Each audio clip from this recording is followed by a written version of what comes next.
crois que la défense du modèle social européen, qui doit être rénové, mais qui doit être préservé dans ses fondements, doit être au cœur de la campagne des socialistes en 2009. Ce serait d'ailleurs assez singulier que l'Europe renonce à son modèle de solidarité, de cohésion sociale, quand dans d'autres régions du monde, je pense aux États-Unis, on se rend compte qu'avoir des millions de personnes sans assurance maladie, sans véritable retraite, sans sécurité quand on est confronté aux restructurations et au chômage, c'est non seulement insupportable sur le plan humain, mais aussi un handicap économique. Et donc nous avons bâti dans nos sociétés des filets de protection sociale, un dialogue social, une reconnaissance des partenaires sociaux qui sont des biens précieux, y compris pour faire face aux changements, pour faire face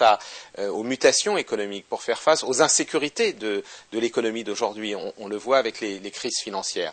L'Europe doit défendre un modèle équilibré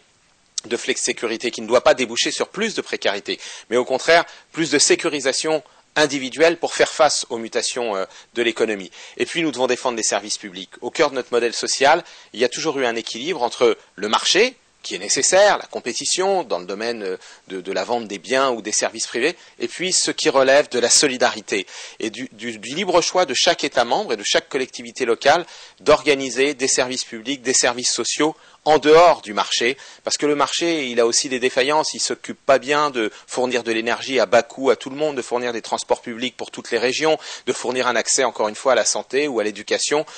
pour tous, indépendamment de leurs revenus. Défendre le service public, c'est défendre une Europe juste et une Europe efficace.